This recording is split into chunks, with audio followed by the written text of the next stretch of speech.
us 9 days of driving from Utah to get to Prudhoe Bay, Alaska. We arrived late last night and went to bed to the sun that never set. And this morning we are starting the Pan American Highway. I don't know how many miles it is, but it's a lot of miles. It's a lot of miles. It will probably take 6 months to a year to get to Ushuaia, Argentina. Maybe more. As we take time off from our driving from time to time. Or meander through the Yucatan Peninsula, let's say, or other areas. True. So, for example, we're going to head to Anchorage, which isn't really part of the Pan American Highway, but we want to go see Anchorage and Denali. Definitely want to see Denali. And the weather's perfect. The last time I was here, it was 60-mile-an-hour winds, snow and rain, and utter misery. Last night it was 60 degrees. 60 degrees. And got down to a low of 40, which was really nice. Nice. We slept well. We woke up and we had our customary peanut butter and jelly sandwich, one of our favorite breakfasts before we very good. go. It's always filling, easy to make, not a lot of prep. And then easy to Shara, do. of course, topped it all off with a Diet Coke. Diet Coke. As this journey continues forward, you'll see me drinking a lot of Diet Coke. I have a little bit of a problem. We don't know what we're going to do when we get to places that are going to be hard to find Diet Coke, but we'll cross that bridge when we get there. So we'll do a quick little pan of kind of what we're seeing out the windows of our car. So anyways, here's a little pan of what we're seeing outside. There's Kevin said the window. The sun's on that side of the car. Last night it was on the other side. The sun never sets here. We're in the land of the midnight sun. Here's our road back to Fairbanks. Which is right now very nice. Yes. It ends here in about, 10 miles. And then it's dirt road with sections of asphalt for the next almost 500 miles. Yeah. So The road was washed out. the road was washed out last night here. They've got some helper guys here. We're lucky we got through before it completely washed out. Yeah. That's crazy. That is crazy. There's the water next to us. You can see how it just kind of breaches the road.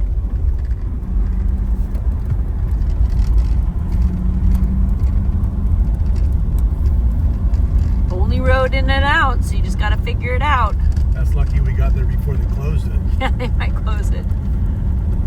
They'll absolutely close it. All right, where are we, babe? Antietam Pass. I forget the name of the range that we're going over. Brooks Range. Brooks Range. Brooks There you go. Range. It was beautiful on the way over, and it is beautiful on the way back. It actually might be prettier on the way back just because you're coming into the glacier this way. This was kind of at our back. How pretty that is. Goes all the way back there is where we came from. What's crazy is all these avalanche paths Yeah, that go right over the road. you can see them. So this would be an area where they talk about the permafrost being a problem for the pipeline. Probably got it buried through here. We're going a different way, but you can see all of that avalanches going up. But it is pretty spectacular. Pretty amazing how the landscape changes just within like 50 miles as well. So this is all tundra, and on the other side we'll sort of see trees and Yep. bushes, and in about 100 miles we'll see pine trees. Yep. So there you go. The Atigun Pass or Antiguan Pass. We're not sure how to say it.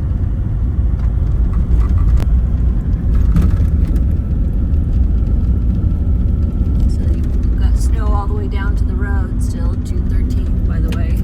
We said that once before, but just in case we forgot. You know what's crazy is they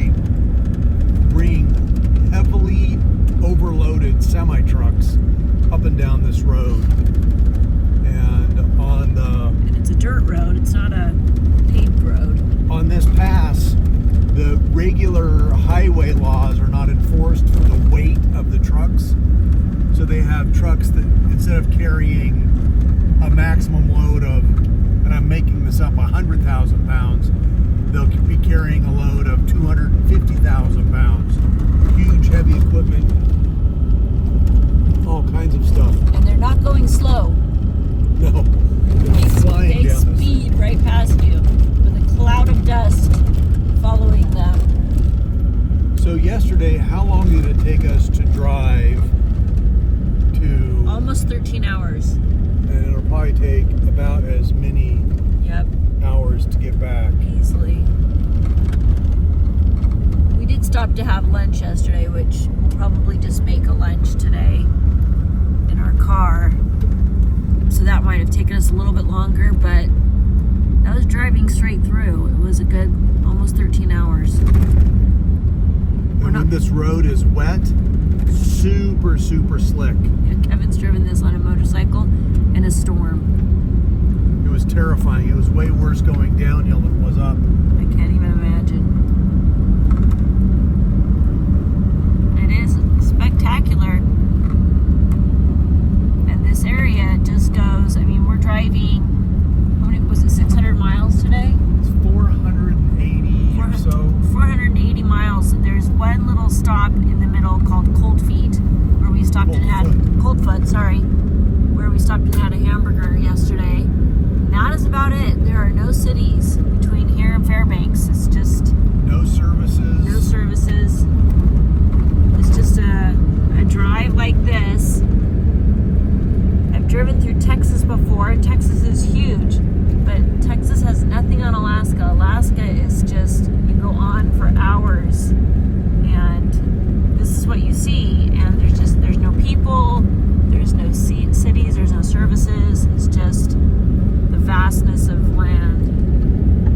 You can see the pipeline down there. Where is it? Right there on the left. That's embarrassing. The fact that you've got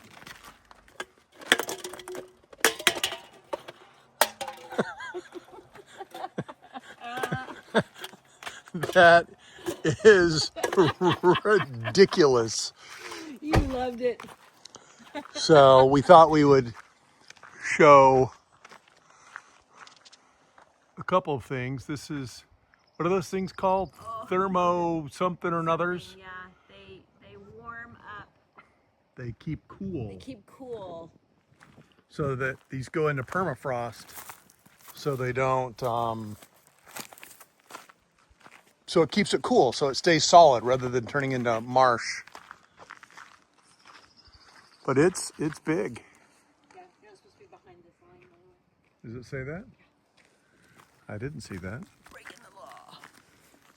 All right. Well, It's beautiful, even From- with the pipeline. from my childhood, the 1970s, they built this baby. Not very PC of me, but I think it's even beautiful. I appreciate the gasoline. Amen. We're at Cold Feet, Alaska. It's basically a gas station and a cafe. And it is kind of halfway between Fairbanks and Dead Horse. Your father, with his truck, is a superstar. People are coming to see under the hood, check it out.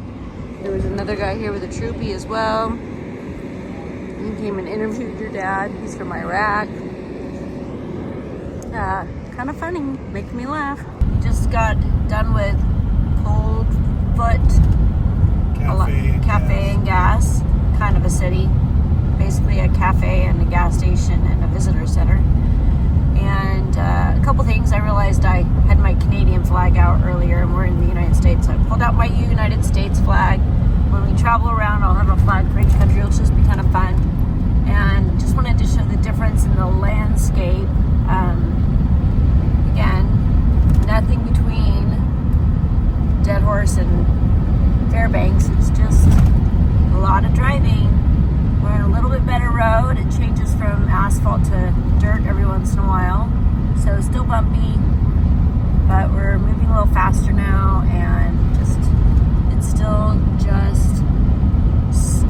outside. Look at that sky. Dirt road again. Ooh, here's our dirt road again. See, it just all of a sudden changes just from the road being destroyed from the weather. But anyways, just really loved watching the clouds. They've been really pretty. And we're surrounded by trees now, coming into another valley, another mountain range. This is a different mountain range than before. All right, we're gonna fill our tires back up because they're all deflated a little bit for our travel on the road, but now we're on tarmac. This is what it looks like. It was all clean before we left. Kevin cleaned the whole van. Now it looks filthy. This is what driving looks like. So we'll go to a car wash later and clean that all up. And there's Kevin filling up the tires. And I'm helping by taking these guys off, whatever those guys are called. I don't know tires very well. Tons of mosquitoes. Noise recent. So I'm trying to show the frost heaves on the road. I've got my elbow on the armrest holding the phone so you can see how much we're bouncing in the car.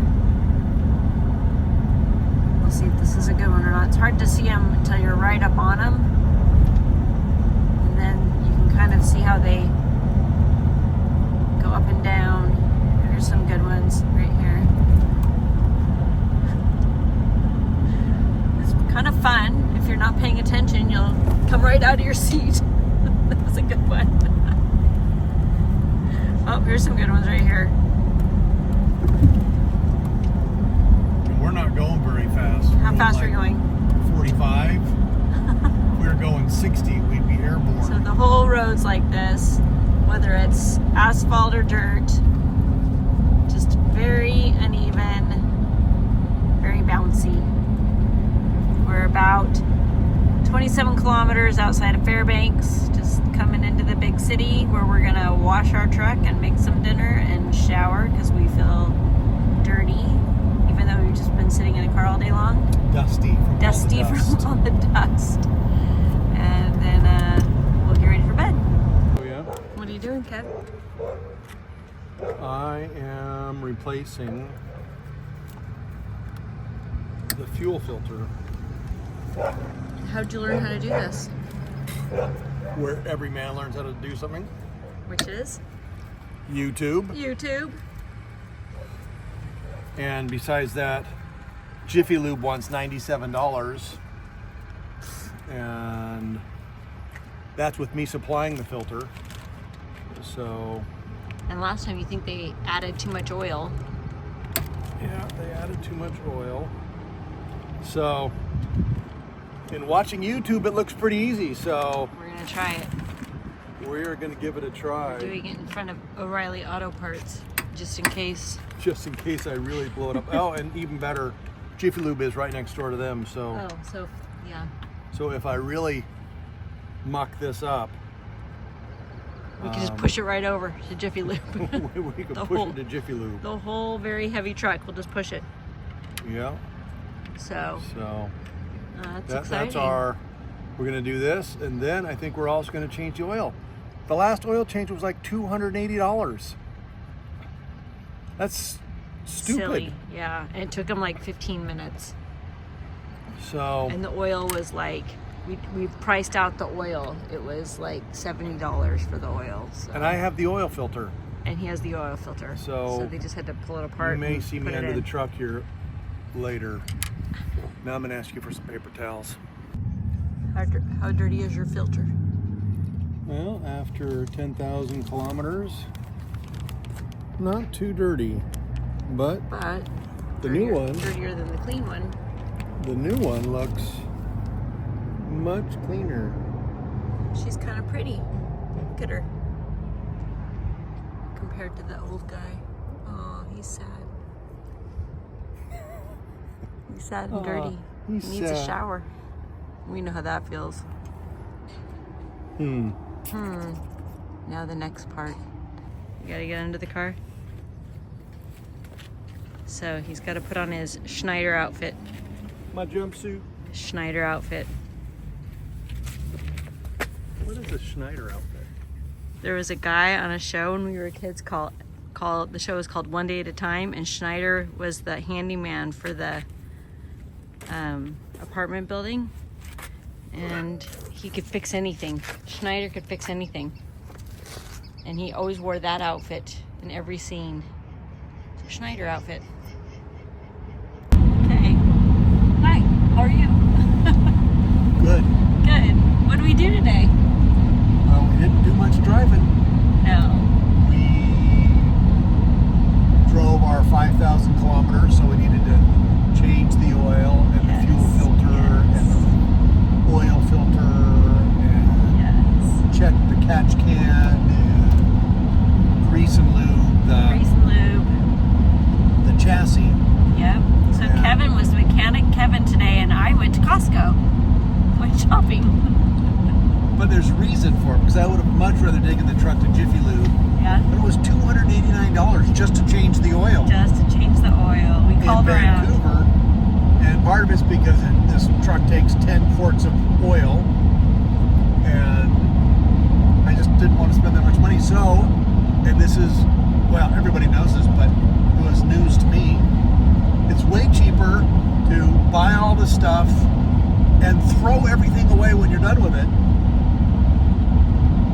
than it is it's like a third of the cost. Yep. And It did take us a little bit longer, but Kevin had a good point, and that was that he needed to learn how to do it anyways, because there will be times when those sort of services won't be as accessible. And so it was a good practice. It was really nice. We did it in a parking lot right next to a Jiffy Lube, so that if we got in trouble, we could just push the truck into Jiffy Lube and get it in there and get the help that we needed. So it was a good practice run. Took us a little bit longer than had we just have them do it, but now that we've done it, I'll bet you we can do all of that in less than an hour. Yeah, once Kevin did it, I didn't do much. I stood there and handed him tools and brought him a sandwich. I'm not very mechanical. Very good sandwich. I'm not very mechanical, so that's okay. We all have our talents. But, and Kevin said this earlier, and I thought it's a good point, and that was the first time he's ever really done that, and next time it will go much The first time I've ever done it on this truck. On this truck. I've changed oil before. Okay, that also helps, because I've never changed oil, so I would have been very nervous to do it by myself without practice and without help. That would have undone me. I would have been undone. Didn't say that right. Just know this, we watched YouTube videos on how to do it for this truck, which made it way easier. That made it way easier. Did it go really smoothly? No. We'll just leave it at that. We don't need to go into details, but that's okay. We there's a lot of things with this truck, since we're new to it, that don't go smoothly. I bumped my head 100 times getting inside the truck, so is Kevin. And when things like that happen, we just say, oh, we're just learning, and it's okay to make some mistakes and not get it right, and do it the most difficult way, because we're learning how to travel in this truck, and it is a learning process, so that's okay. We feel good about it. Yeah. So we're driving. We left Fairbanks about 3 o'clock after getting all that done and hitting a grocery store and just getting my Diet Coke, and then now we're driving into Denali. And we kind of needed a down day anyways. We've been driving pretty much nonstop since we left our home, and it's been 10-hour days driving in the car. So we were a little tired, so it's good to have a down day. How far away Alaska is. It is a long, long ways away. It is a long ways away. Especially the route we took. And we did not go directly. But there were some things we wanted to do that weren't on a direct path and sounded like fun. We went through Yellowstone, we went up into Idaho, and Montana, and we took the Chief Joseph Highway coming up, and what was the other one? Beartooth Highway, which are beautiful drives. I'd never been on them. Kevin had been on them many times, and that took an extra day or so, 2 days at least, to drive out there and drive back through. But beautiful and stunning, and parts of the country I've never been to. So today we're driving again outside of Fairbanks, and we are heading. I'm sorry about my stand in front of the camera there, to Denali. You can see the mountain range for Denali Park coming up. All right, we're in Denali State Park. National Park. I knew that. So here's kind of what it looks like. You can only drive a little ways in because they've had a landslide. And then if you want to continue on, you can get on a bus. And it's a 5-hour round trip on the bus. And we're too tired. We don't have it in us. So we've enjoyed just a little section of it, which is beautiful. Here's the mountain range over here. Mount McKinley is way in the background back there. Looks like a cloud. It's actually a mountain. So it's about 73 miles away from us. Biggest mountain in North America. Now we got a reason to come back. Now we've got a reason to come back. Thanks for joining us for our adventure on the Pan American Highway from Alaska to Ushuaia. Please like and subscribe and share with your friends for more.